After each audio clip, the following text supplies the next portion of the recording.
هلكتينا. انت بدك تحكي لنا قصة طلاقك يا منيرة؟ أريد تقولي قصة طلاق الملكة فيكتوريا. ولا يهمكن، رح احكي لكم. هاتي لشو؟ احكي بالتفصيل ها منيرة، على عيني. هذا يا ستاتي المحترمات، انا كنت اصغر اخواتي واحلاهم، وكان ابي الله يرحمه الله يرحمه تعيشي. يعيشوا حبايبكن. كان نجار عربي على قد حاله، درويش ماله ورث ماله من هالدكان. وكان إن جار زنجيل اسمه عثمان آغا، الحيط على الحيط والطبلة على الطبلة. شو بيشتغل؟ عطار، بس كل شغله وهمه منصب على صناعة الكولونيا. قديش عمره؟ ما هي هون القصة. عمره 103 سنين. وبيوم من الأيام كنت قاعدة أنا وأمي بأرض ديارنا، هي عم تشرب قهوة وأنا عم باكل فول.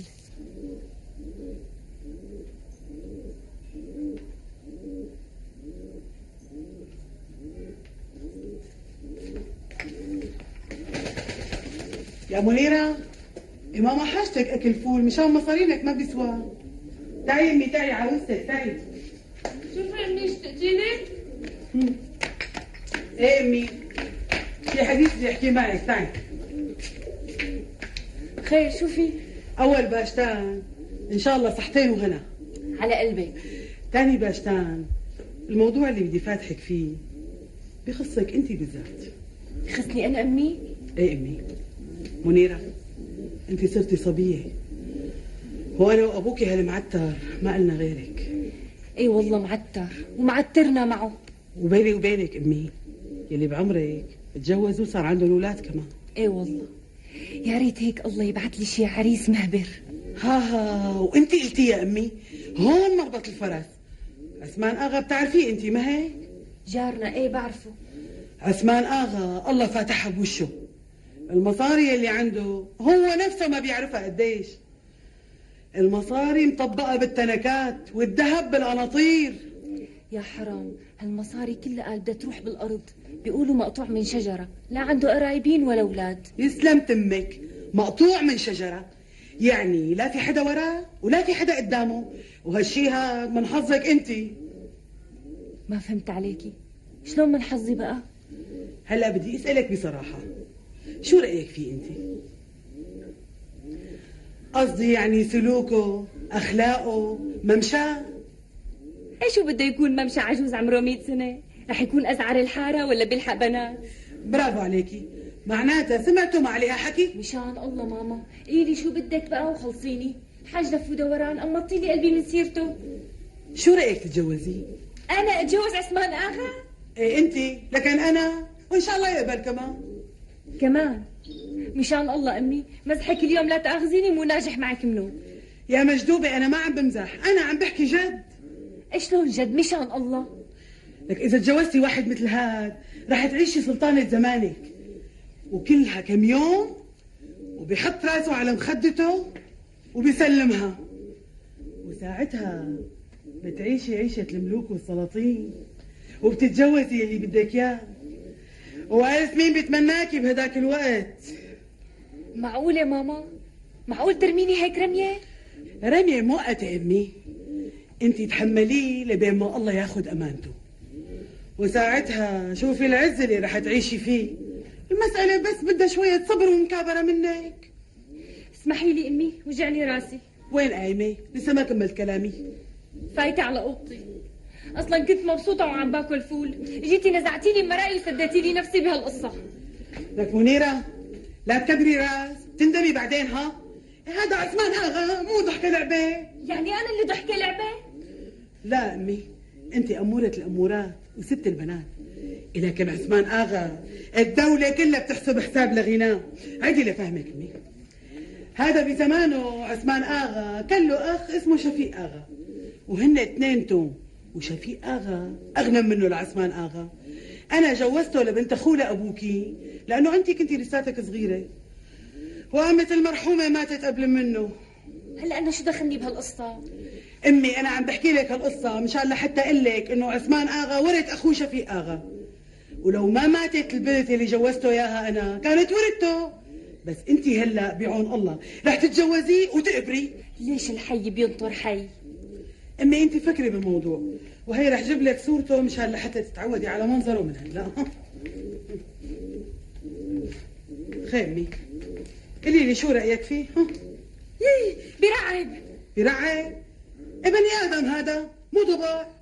بعدين هو ما بده يتجوز، بس انا بطالع الحيه من وكره، ومثل ما جوزت اخوي شفيق رح جيبه هو للطابق. بس انت اعطيني موافقتك لحتى انا بلش بالمساعي الحميده. يلا.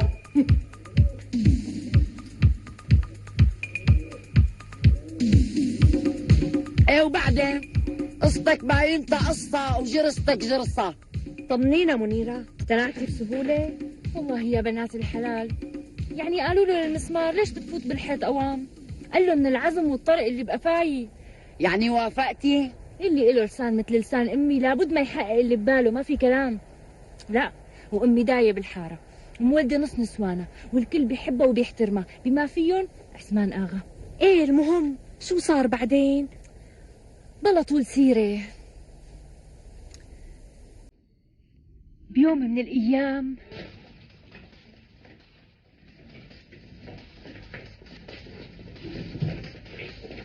عثمان آغا، عثمان آغا، لك مين لحقني؟ بتضلوا تلحقوني؟ مرحبا عثمان آغا. لك شو مرحبا؟ قول السلام عليكم. ليش الفرنشة بلا طعمة مثل الأجانب؟ تأمر عثمان آغا. السلام عليكم. وعليكم بيرفيشك سلام. هات عنك هات. يا ليش تاخذي اغراضي عني؟ شو شايفتيني مصفني وعم بتدحكل لي حتى تاخذي عني اغراضي؟ ما شفتيني شلون عم بركض وبقلش مثل الحصان؟ لا سلامتك عثمان آغا. إيه ما شاء الله حولك يغزي العين. إيه فشروا الشباب، دع على الخشب. طبعا فشروا. ليش شباب هالايام بتسميهم شباب؟ خشب وسندة، عواد كبريت، فزاعات طيور ما فيهن امك مثلي. فيني عمك لانه طبعا لك. بعدين مين وانتي عم تتحكشي فيني بالصقاية؟ ولو عثمان آغا انا جارتكم ام منيره. شو بنا؟ منيرة؟ أنا منيرة منهم المنيرات بتاع. انا جارتكم ام منيره الهايش. عرفتني؟ أم منيرة الهايش. عرفتك. أفرتك منيرة. فوتي لك معي.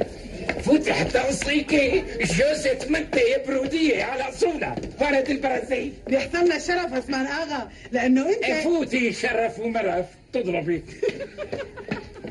فوتي الله عليك. منيرة لاقي لك شي كرسي من هالكراسي المبحترة واجلسي عليه. ما بدك يعني يساعدك بشيء عثمان آغا؟ لا تساعديني بشيء. بتبحتري انت بحتورة. على كل المي سخنة والمكة جاهزة. يلا دقيقتين بس.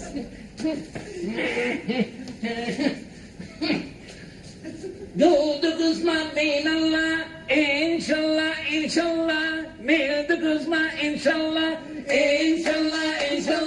يا النور ما قسمة إن شاء الله دود قسمة إن شاء الله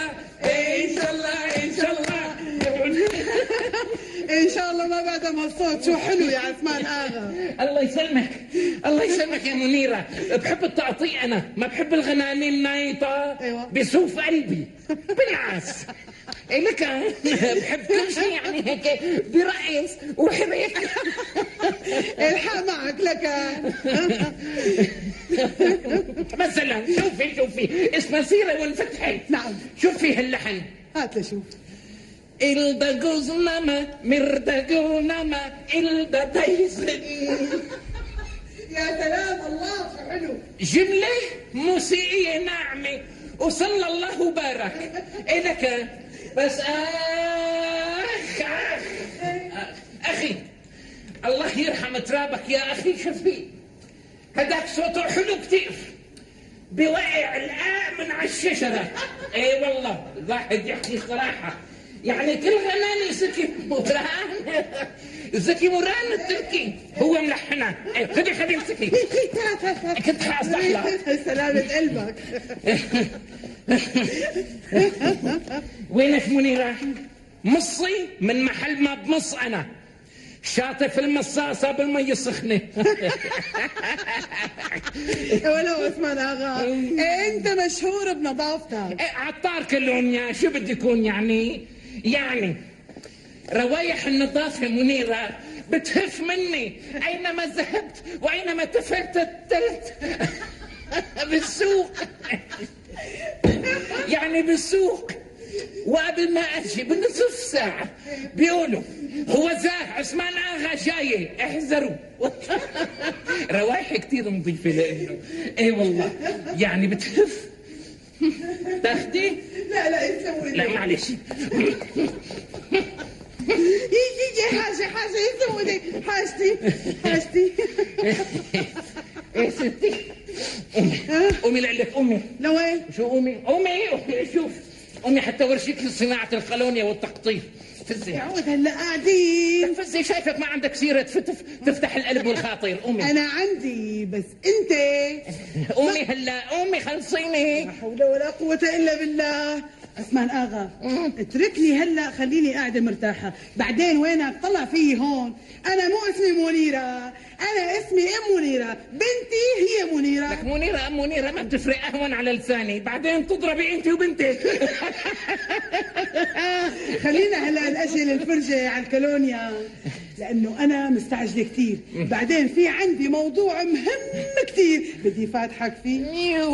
يبعث لك الهنا يا منيرة، يعني حديثك رح يكون أحلى من حديث الزهور. وليه؟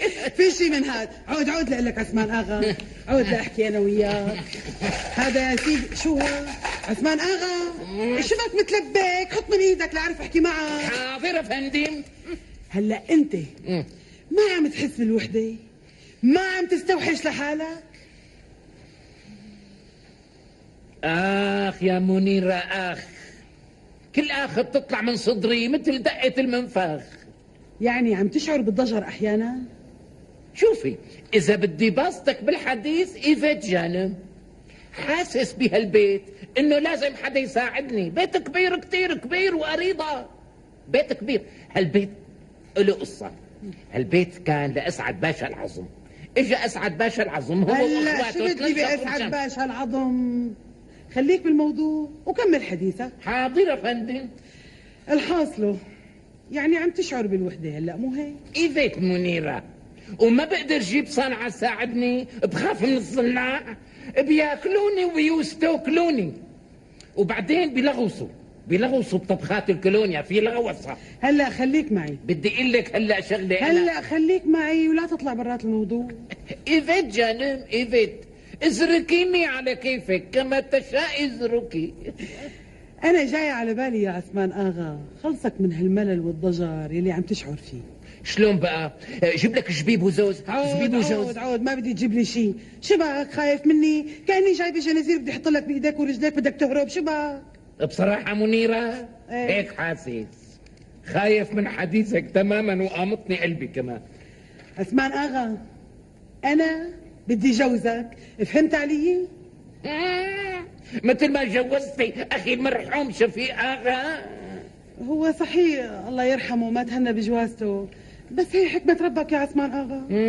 لا إله إلا هو. شو قلت بقى؟ شو رأيك؟ والله يا منيرة سيرة الجواز بتنعش القلب وبتصغر العمر. ايه وربي يشهد. يخرب بيته ما أحلاه. منو ها؟ الجواز إذا عرف الواحد يستعمله منيرة. ولو انت سيد العارفين.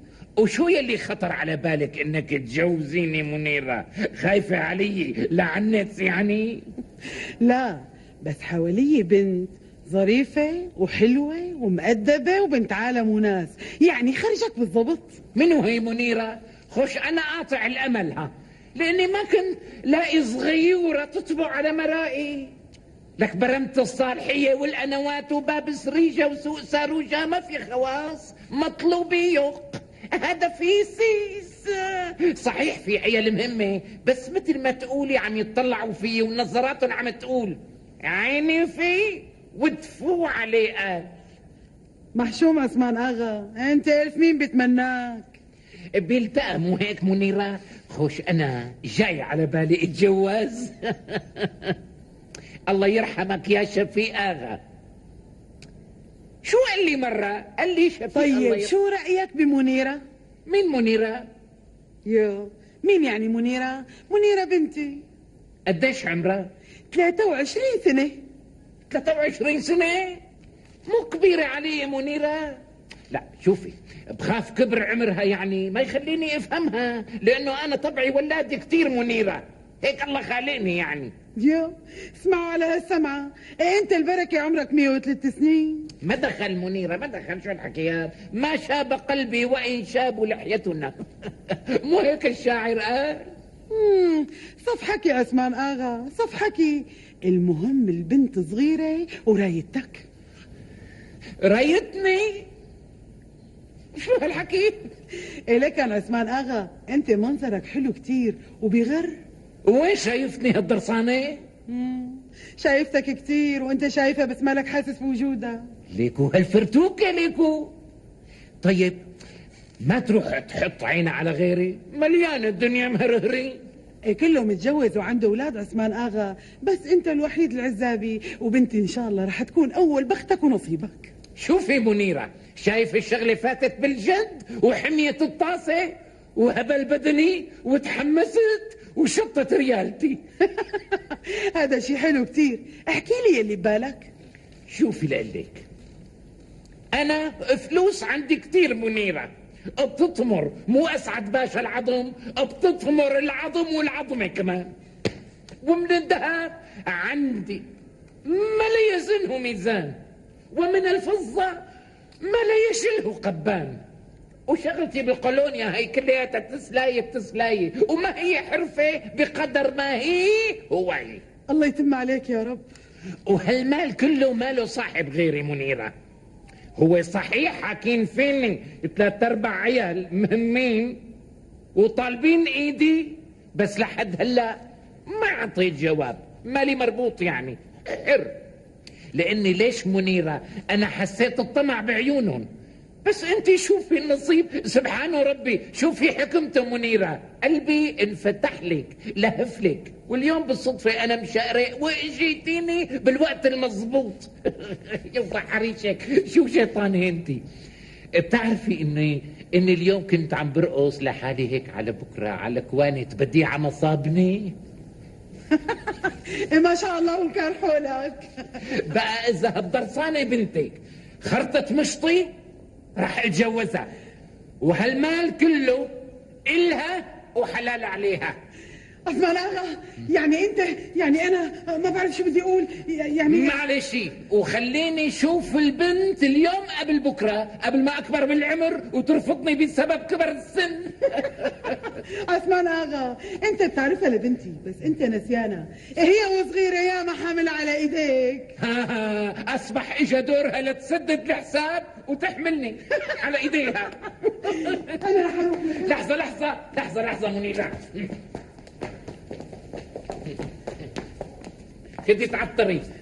يسلموا عثمان آغا. الله معك، الله يخليك مع يا السلامة. رب. الله معك.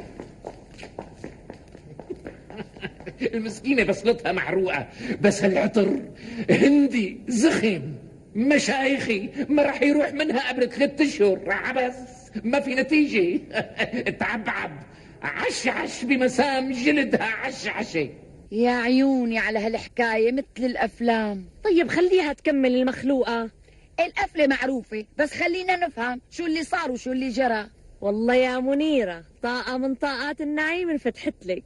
المهم ضلت أمي وراي وراي وراي وراي لحتى أقنعتني، وتاني يوم لبست وتغندرت وسحبتني أمي وراها، وطول الطريق عم بتوصيني كون دمي خفيف وضحكاني، لأنه عثمان آغا بيحب الوش البشوش. والله ما قلت له شيء عثمان آغا، والله ما قلت له شيء عثمان آغا. دق قلبي، موعد غرامي. حاضر فندم. إيش كانت؟ حاضر. أهلين وسهلين.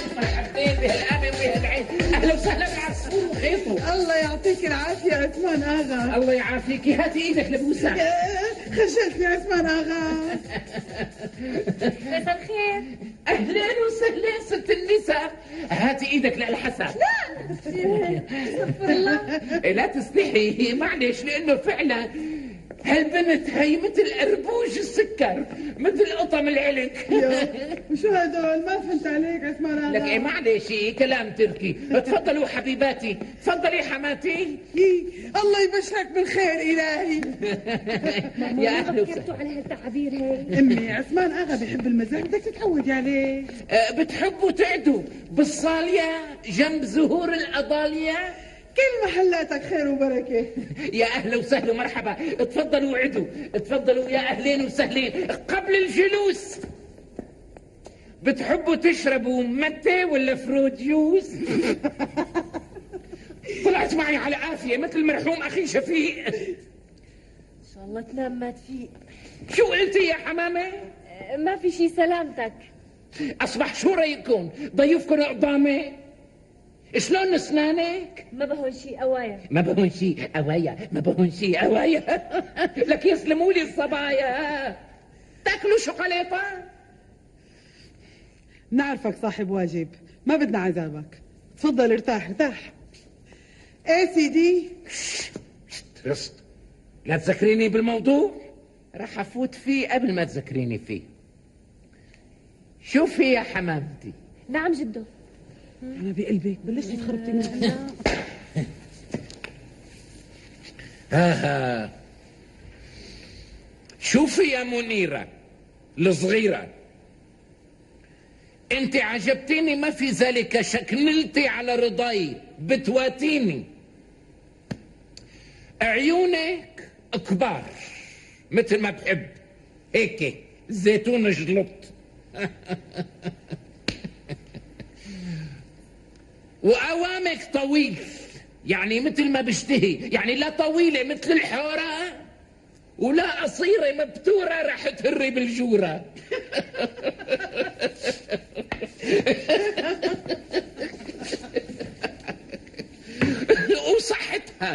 وصحتها مليانة، يعني لا عصاية طقي ولا سمينة رح تنفلقي. لكن مرباية على الغالي عثمان اغا. طيب في انا عندي سؤال هيك مثل الجنائية بلا تشبيه. تفضل.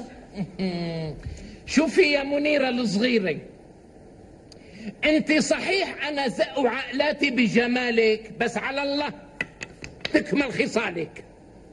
لا ان شاء الله بوجودك تكمل.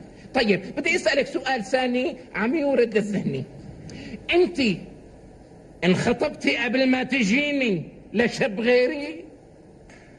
شاب غيرك؟ لا والله. ها هو الحق معك، خش السوق دائر هالايام، اجواز ما في، السوق بارد يعني. بتعرفي ليش؟ لانه الناس طماعة عم يطلبوا نقد غالي ببناتهم، غالي كتير. نحن ما رح ناخد منك شيء عثمان اغا. يعني لو هالناس بترخص النقد كنت لقيتي الجواز على أفمين شيء. ولهالسبب الصبايا بارد والبنات عنست، وهذا شيء طبيعي حبيباتي، لأنه إذا ارتفع سعر الشعير بيهبط سعر الحمير. شو هاد؟ مين الحمير؟ وبناء على ما تقدم بإمكانكم تطلبوني رسميا من نفسي، لأنه أخي التوأم متوفي. طيب عثمان اغا، نحن بشرفنا وبسعدنا انه نطلب ايدكم الكريمة لبنتنا منيرة الهيش. موافق؟ موافق ضمن شروط. تفضل. اسمعوا يا جماعة، وخاصة أنت يا حمامتي البيضة. أنا يمكن وقعت بالحب، يمكن لأنه حمر وأداني وهبل بدني. وكثيرين حاولوا مثل ما قلت لها لأمك منيرة الكبيرة إنه يلطوني، إنه شو من لطوا لعثمان آغا، بس أنا انتبهت عليهم بالوقت المناسب وقلت لهم صارفهم قائلا يلا ركضوا العبوا بعيد. اصابيع ايديك مو كلها مثل بعضها عثمان اغا. اي طبعا لك منيرة، في اصبع مجروحة، في اصبع مدوحسة، في اصبع صاغ سليم. اي لكان. والسؤال هو، هل انت يا حمامتي البيضة حبيتيني من النظرة الاولى؟ ايه في شي من هذا. انا يعلم الله ابو خيمة زرقاء انه قلبي التحش لك. هو ذا امامك افعلي به الفواعل. مو هيك بيحكوا المراهقين؟ بلا يعني ما في خواص، حاطة عينها علي وبدها تتجوزني بالحلال بإذن الله. ايه بإذن الله. لكن لا اشرح وضعي يا جماعة، لا اشرح وضعي لأنه أنا ما بحب التدليس. تفضل عثمان اغا. أنا عندي عطسة قوية. إيه لكن الواحد يحكي بضغري، يعني أنا مثل ما تقولي بعطس باستمرار. صح يا عريس. على قلبك يا طيوبة أنت وأمك. يعني ما في بين العطسة والعطسة 5 دقايق. وشو عطسة؟ الله لا يوريكي، كتير عنيفة. يعني بعد كل عطسة إلا ما يهر شي صورة، إلا ما ينكسر شي بلور، إلا ما تنقلب شي مزهرية، يعني في أزوة مرتبة من أغراض البيت. إيه طيب انت لا تعطس ضمن الغراف، اهرب لبرا. لك بيجي لأهرب منيرة، بس أحيانا ما بلحق، بتباغتني العطسة بنص الطريق. بتصدقي بالله يا أم منيرة، مرة حسيت إنه العطسة جايتني وضليت اتنهنى ما في خواص وعطست. أما شو عطسي من قوتها طبيت على وشي على برطوشة الباب، اتهشم طقم اسناني وراح طحمشي. فصلت غيره بس ما ريح لي النيرة هذا الطقم جديد. شو ندمان على القديم يا الله، شو ندمان. الطقم هاد بصفر بالشين وبالسين. افحص حالك عند شي حكيم، ما بيصير تترك حالك هيك. فحصت حالي، مو انه شيت ما فحصت، لا فحصت حالي تمام. يا حزرك يا فزرك، احزري. شو قال لي الحكيم؟ شو قال؟ قال لي يا سيدي لا تخاف، هذا اسمه عطاس تحسسي. ايه لك انت شعر مناخيرك كتير ومكزبر، ولما بتتنفس بقوة بدهمك العطاس. واشتريت له الغرض سيخ كهربائي طبي. شو هاد؟ سيخ بيشتغل على الكهرباء مثل سيخ اللحمة المشوية. ايه لشو هاد؟ اسمعي قال شو هاد يا ستي. هالسيخ هاد براسه في موتير صغير بتحشى بمخاريب يحلق لي كل الزوايد الجوانية منيرة. بس هلا ولا يهمكن، ما راح عطيس، حالق جديد بالطريق سالك. خيرية وساعة رضا يا ستي. وعندي سعال حاد غير العطس. مو مشكلة. مو مشكلة. لك يسلموا لي هالملافظ محلاون، يسلموا لي. ولك تقبري عظامي يا منيرة بنت منيرة. المهم، وعندي يا ستي ما انت شخير ليلي. مش في شخير نهاري؟ ايه طبعا. ليك الثانية لما بنام بالنهار وانا قاعد على الكلطك بشخور، مش اني ما بشخور. بس شخير انيس فيك تقولي مقبول يعني.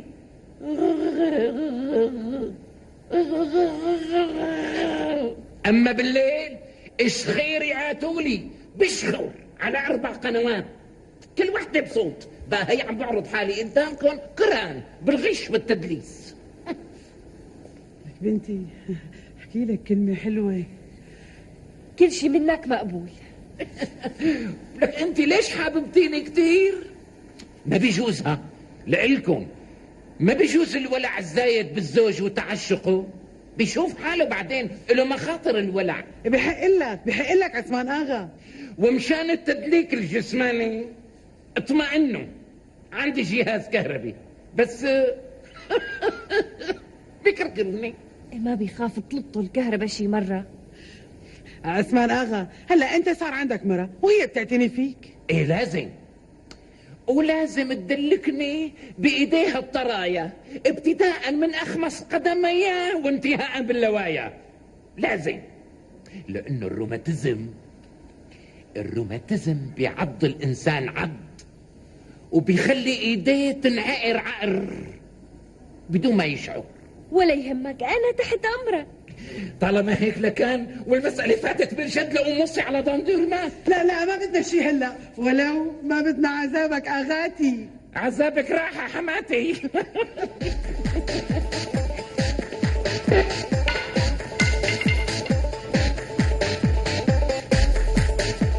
والله حكايتك يا منيرة أغرب من حكاياتنا. لا وجاها حظ بيفلق الصخر. ايه والله، بس اللي ما له حظ لا يتعب ولا يشقى. مالي حظ أنا وهيبة، مالي حظ. ليش شو عمل ليه؟ كان يعذبك؟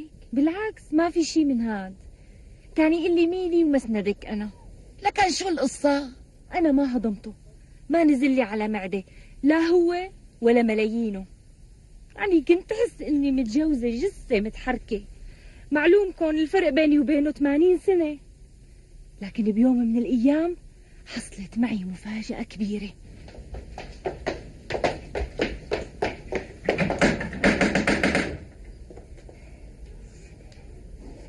ايه جاي مين؟ يا شو صار؟ شوفي امي خير، الحقيني شوفي ماك عثمان اغا؟ ما بعرف، يمكن يو شلون يمكن؟ صار له يومين نام متلقح وما عاد فاق. يومين؟ ايه هو له بالعادة ينام ويسحبها للصبح، بس اليوم امشي معي نلبس نروح نشوف طوال. فوتي امي انت قبلي، فوتي. بعدين امي بعدين.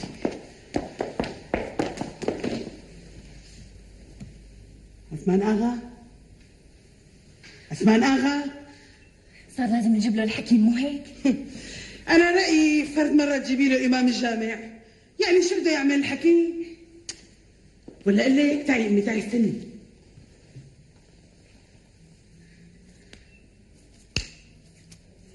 ايدي بارده، استني لاقول لك.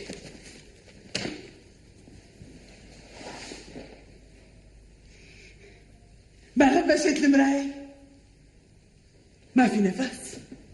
يعني مات؟ اعطاكي عمره. الله يرحمه، الله يرحمه، طلع بروحي ختيار الجن. وانا قسما بالله صابره وساكته مشان ملايينه، هو مفكرني بحبه. معقول يعني؟ يحبوا الحب. على كل حال مبروك تقبريني وانا راح اتصرف. لك والله ماني مصدقه. لك هاتي لامي من اذنك، هاتي شوف. اي والله بارد. هاتي مامي. بسم الله الرحمن الرحيم. لك حاجة تلعبي بمناخيري انت وامك؟ شو طالعكم كنز تحت مناخيري؟ عثمان اغا، الحمد لله على السلامة، غلي قلبي عليك. افتكرناك لا سمح الله يعني. لا ما متت وسمعت كل شيء بإذني. سمعت كل شيء. ما في إنسان بهالدنيا بيحب لي لشخصي، ما في، يستحيل أبدا. وانت يا منيرة انت صغيرة وانا كبير شنتين، والطبيعة ما بتتعكس يا جماعة. شوفي منيرة، روحي وانت طالع. اما انت يا منيرة شنتيرة ونكاية فيكي وجكارة فيكي، ام وعدي بدي اتبرع فيها كلياتها للجمعيات الخيرية، ومن هلا وعلى حياة عيني لنشوف. اليوم شو اليوم؟ اليوم الجمعة، معزوم أنا على الغداء عند رفيقي أبو طاهر محاشي.